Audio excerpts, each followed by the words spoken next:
Hello everyone, welcome back to another episode of UmattR TV. I'm Addie and I'm here with Gabby, Janet, Taya, and our government and economics teacher, Mr. Burns. So first we're going to have everyone go through and introduce themselves. I'm Addie, I go to PV, I play volleyball and volunteer and stuff. Hi, my name is Gabby, I go to PV and I play soccer and track. I run track. Hi, my name is Janet and I also go to PV. I'm involved in a lot of clubs and activities. Hi, I'm Taya. I play volleyball at PV, and I like to be involved with my community. Okay, do you want to introduce yourself, Mr. Burns? Just tell us a little bit about your life. Yeah, my name is Rick Burns. I currently, newly minted teacher, economics and government teacher at Piedra Vista High School, enjoying that much, that kind of glide path into retirement. It's a wonderful opportunity to interact and to teach and to be involved with some really amazing students. Awesome. Okay, so the first question we're going to ask is a little abnormal, but it's what is your fatal flaw? And it doesn't have to be something super serious or something you even want to change. Like some people I've heard ask this question say like they have to plan their whole life out on Google Calendar, and if it's not on Google Calendar they won't do it, or they like always cancel plans. So what would you say yours is? I tend to want to live on the edge, which in an organized world, a world that sort of demands details and things like that, it sort of gets me in trouble periodically, but I think that would be my fatal flaw, is I sort of too often live on the edge. I've been married for 37 years. My wife is not that way, so it's a credit to her that we've sort of remained married all these many years in spite of that. So she's much more detailed, much more organized than I am. All right. Okay. Tell us about your nonprofit. So my nonprofit, I spent about 28 years in the military, in the Guard and Reserves. Almost a decade of that I spent deployed to Iraq and Afghanistan, or in and out of deployments to Iraq and Afghanistan. I was in Iraq twice and Afghanistan once.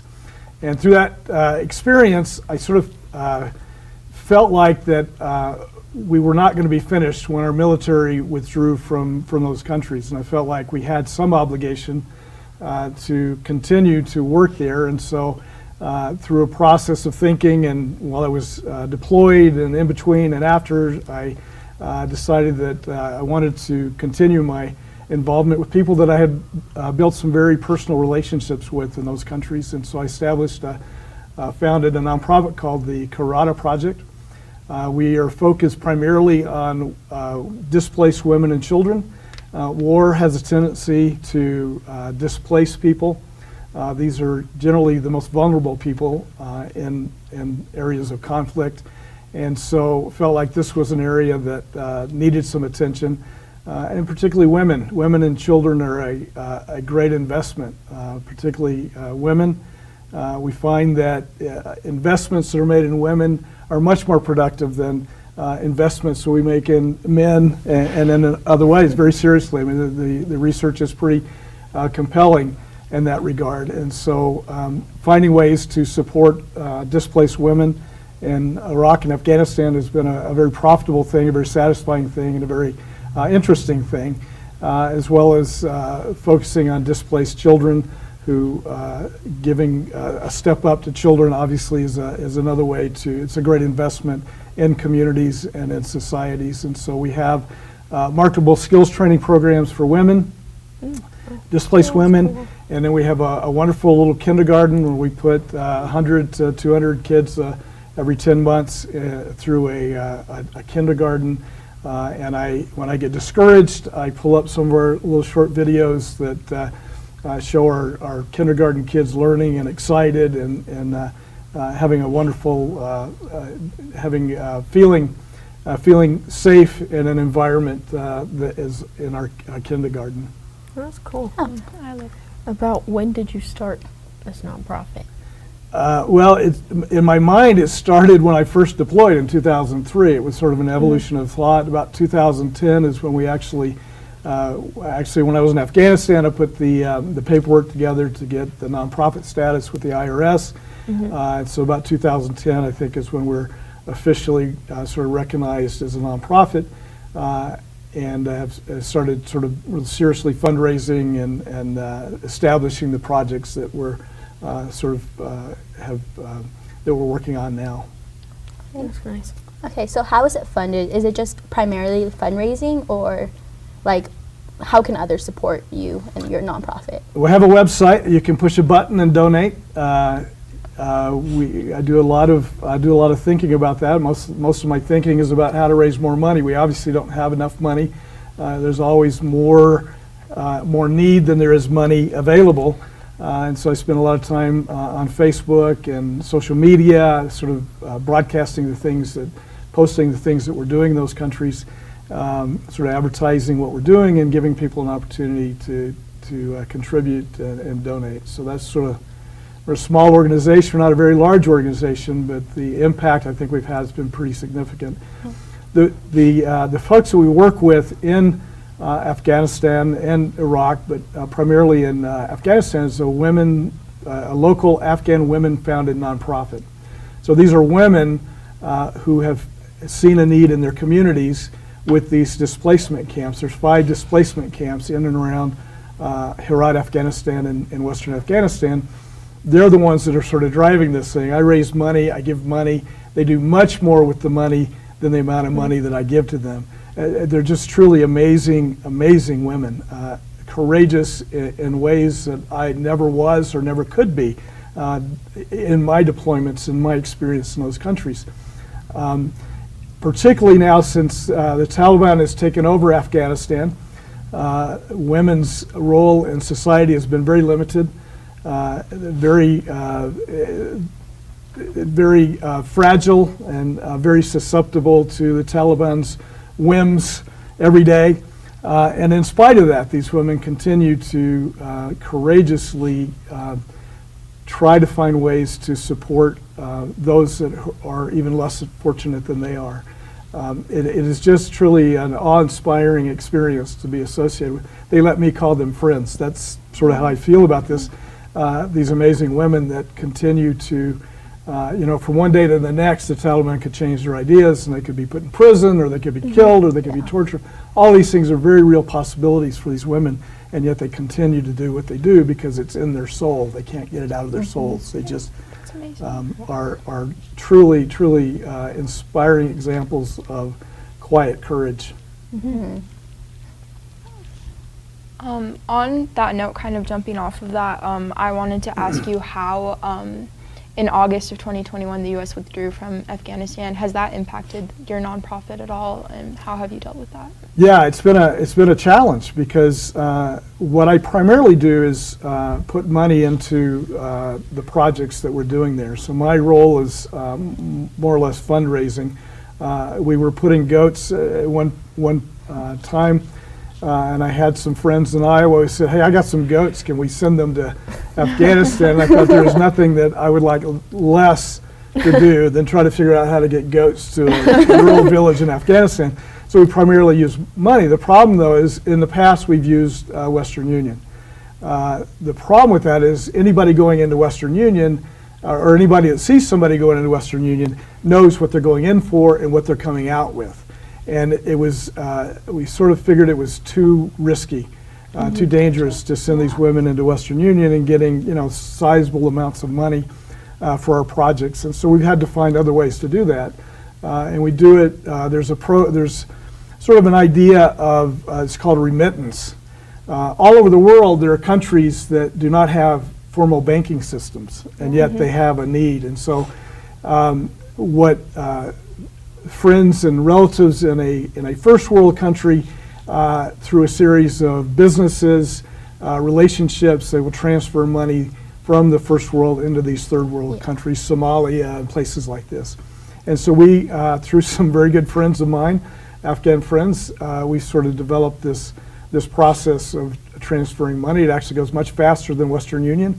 I will tell my friend I need to transfer a certain amount of money. The next day, Fatima will tell me, I'm picking up the money tomorrow. Wow. And so it's a very efficient way.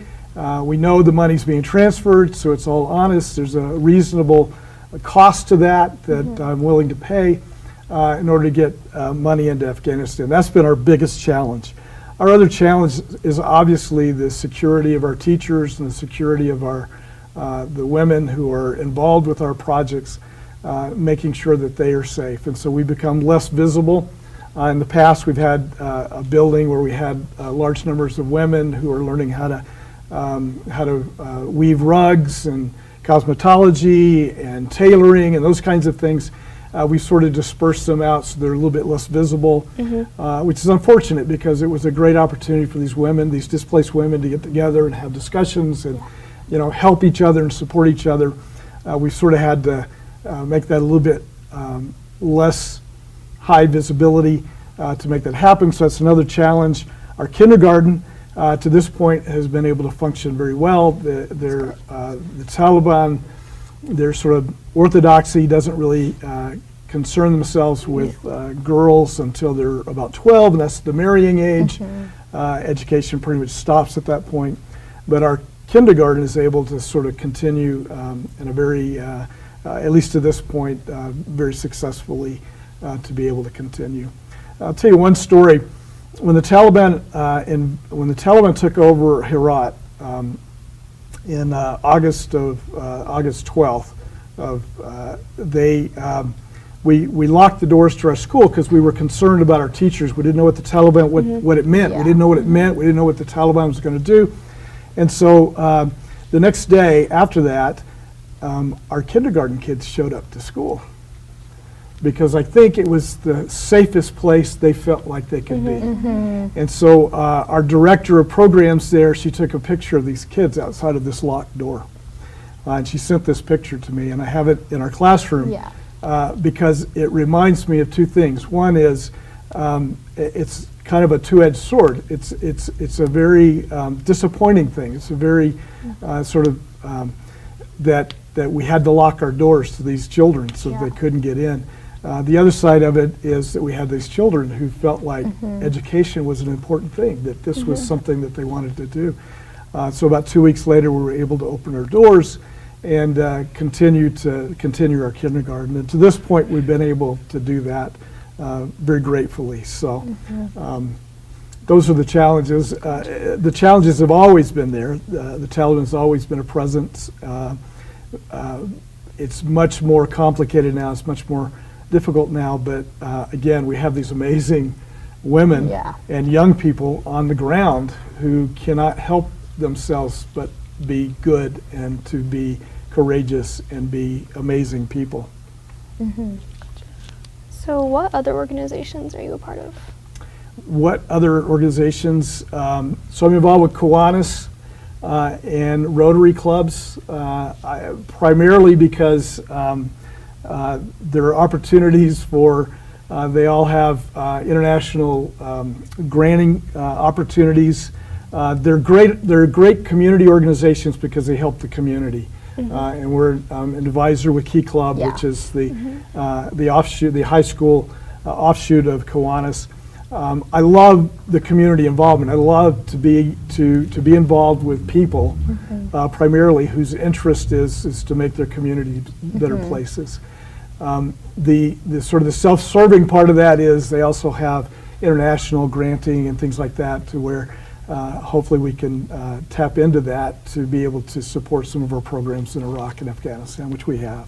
Matter of fact, Rotary just gave us a grant to support some of our programs here in Afghanistan. So these are great community organizations that have absolutely amazing people in them that I love associating with. Yeah, I get that like completely, like wanting to like be involved in like helping others. So with being in the military and like having a nonprofit, how has it been transitioning to be a teacher? Well, I've always been a teacher. I've always had, in the military, you know, we're always training to go to war, right? So until you're deployed, right, it's all about training. It's all about teaching and those kinds of things. So the military was that way. Church has been the same way. Other aspects of my life have been sort of involved with teaching. I've always wanted to teach. I had 5 kids. It didn't seem very financially feasible to be able to teach at a certain point. But my wife's a retired teacher. I've got a son who teaches at PV and a daughter-in-law who also teaches at PV. I have a son that teaches across town at Apache Elementary School. I have a daughter that teaches high school, or teaches junior high up in Utah, and I have another daughter-in-law who homeschools her children. So I've kind of come to the family business a bit late, right? But it's always been something that I had wanted to do, and it just, some situations sort of came together, and it just seemed like things moved in that direction, so I was able to do this. So it's a great glide path into retirement.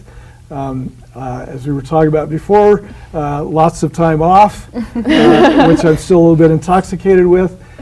Great opportunities to spend more time with my nonprofit efforts, and doing other things with family and things I enjoy. So there's not been much of a transition. It's just been a wonderful opportunity to move into something else that I enjoy doing, and that hopefully providing some benefit to the students that I'm involved with. So, What's your favorite part about teaching?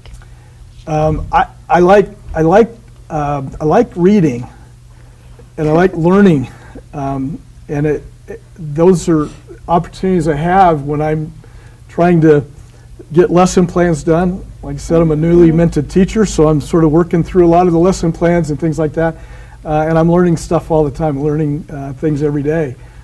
Interesting things, about government, about economics, about other things, and so the whole learning process to me is just a wonderful opportunity to do that, to share the things I'm learning and to learn from students as we have discussions about different things. It's just I love the environment. I love the learning environment of a classroom. Whether I'm on the other side or whichever side I'm on, it's a great environment, I think, to be in. Yeah, I love that. So what's the craziest thing you've seen in a school? Like any funny stories? Yeah, like any funny stories. anything You're a high wild. school teacher. There has to be something. Oh my goodness. Stuff that I can say? Oh.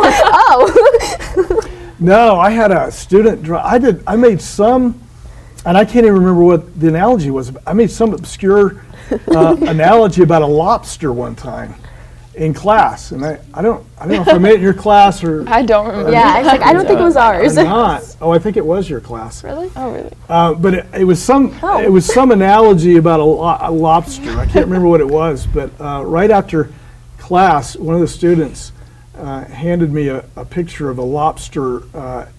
Me as a lobster. So I thought that was kind of fun. I've had students draw me. They're on my whiteboard there, but I've had students draw me that like scarily are sort of similar to obviously the glasses are on the forehead, right? So that's the telltale sign of that. So those are kind of fun stuff. I just, what's really cool is that because my son and my daughter-in-law teach in the high school, their kids can go to country club elementary school, right? And so they get out of school early, so they get bused over to the high school. And so I get to hang out with my grandkids in my room after school's over. That's right? fun. So I mean, it's just this whole teaching thing has turned out to be just a very enjoyable thing in a whole lot of ways and a lot of different levels. Yeah. So what's your favorite subject to teach? Like if you could switch from the one you're at now, or would you rather stay teaching government? I love government. I love government because it's so relevant, and I think is what I've shared with. I think I've shared this. I have some sermons that I preach, and one is I don't really care whether or not you vote, but I do care that you vote, or who you vote for, but I do care about that you vote, right? And I think if I can inspire kids to understand two concepts. One is that this is a pretty amazing place to grow up. This is a pretty amazing country. We have some opportunities here that are very unique in this country.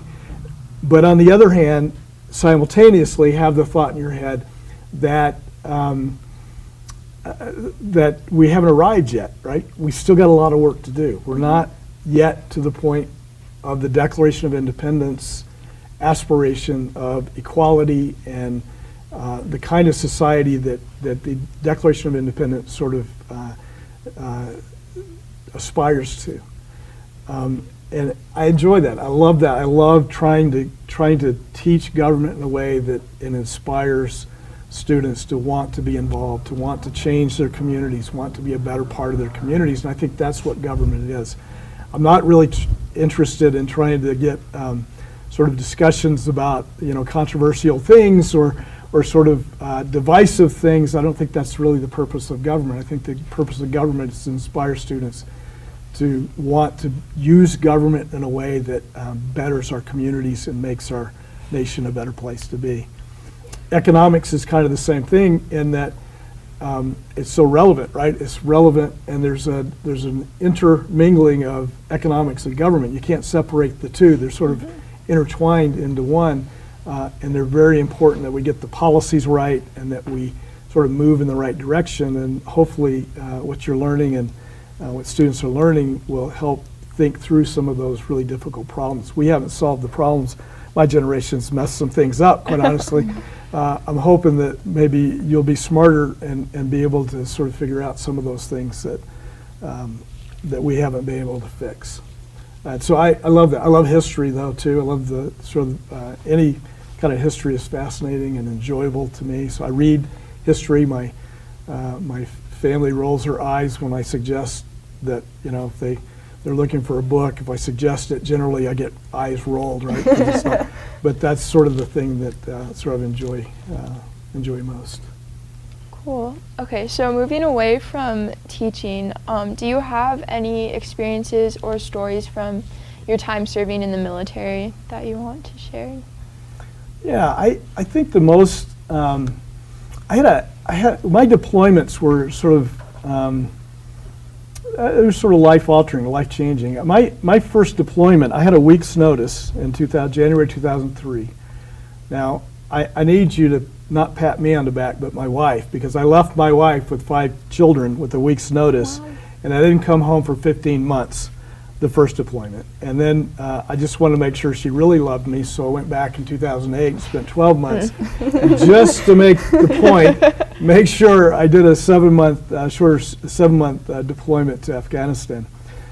So my wife is the real hero in all of that stuff. There was nothing heroic that I did, but my wife certainly was very heroic in raising our 5 teenagers, pretty much as a single mom for the better part of a decade. What I learned through that process, though, was there are some pretty amazing people in this world. The people, the Iraqis and the Afghans that I worked with, my job was it was less about kicking doors down than it was trying to solve civilian issues. I was a civil affairs officer, and so my job was really to take as many of the civilian issues off the commander's desk as I could, so that the Army could focus on the things that they wanted to focus on, which is like, you know, security and those kinds of things. And so I developed some very personal relationships with the Iraqis and the Afghans. And it gave me a little bit different experience than, I had a couple of nephews that were infantry, and so their experience was much different in a lot of ways than mine was in those countries during those deployments. I met some, as I said, some very amazing people who really wanted to change their communities in very positive ways. War is a really, you know, they say, General Sherman, I think it was, that said, you know, war is hell. It is hellish, right? It is hellish. There's no way to get around that. But in that experience, I found some people that are still my friends today. I had one friend of mine in Iraq in 2008, and she was a widow. She had sort of grown kids. She worked with the district council that we'd set up in 2003, and then I was the liaison with that council in 2008. And just an amazing woman. We were in a meeting once, and she said, "Rick, I want to show you something." And she showed me a note, and she said the note said, stop working on that council or we're going to kill you. And there was a bullet in the envelope to make the point. Oh gosh. Right? Wow. And she laughed. Wow. Right? She laughed because she was so committed to what she was doing that she was fearless. Yeah. That's an amazing person. That is a heroic, courageous person that nobody saw but me. Those around her saw her, right? But I had that personal experience with that amazing, amazing woman. Fatima, when her city fell, she made the decision to go to Kabul. So she took her 4 kids. The oldest was 12. By the way, right before they left to go to Kabul, she sent me a message and she said, Rick, I cannot sleep. I'm afraid the Taliban's going to come take my 12-year-old daughter and marry her. That's what she was worried about. I wasn't worried about it until she told me, and then I was worried about it too. They went to Kabul. We were trying to get them on that evacuation at the airport that was happening. If you're familiar, remember back then we had U.S. planes there. We were trying to get people into the airport. There were all kinds of Taliban obstacles outside the airport. We tried on numerous occasions to get her into the airport. Matter of fact, we put her through hell. We'd say, look, get ready because we're going to, somebody's going to pick you up and take you in a convoy into the airport. And then 20 minutes later, we say, stand down. And we did this for like 2 weeks.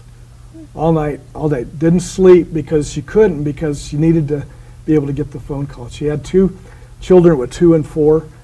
She sent me a picture of her son with the 2-year-old with his hands over his ears because of all the firing that was going, the Taliban firing that was going around the hotel where they were staying. In all of this stuff, this life-threatening uncertainty in a strange city, right?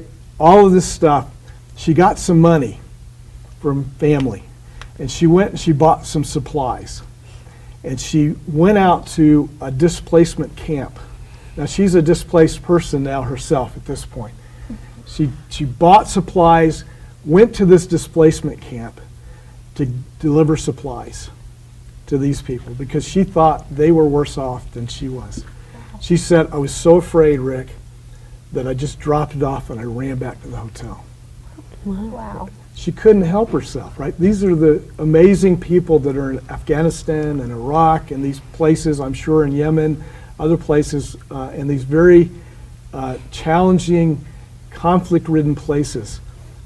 These are the people that you'll never see. But these are the people who are just absolutely amazing. We tried to get her, she went north to an airport where we thought we were going to get her out and had her in a safe house for a number of months. Didn't work, and so she's back in Herat, doing exactly what she was doing before.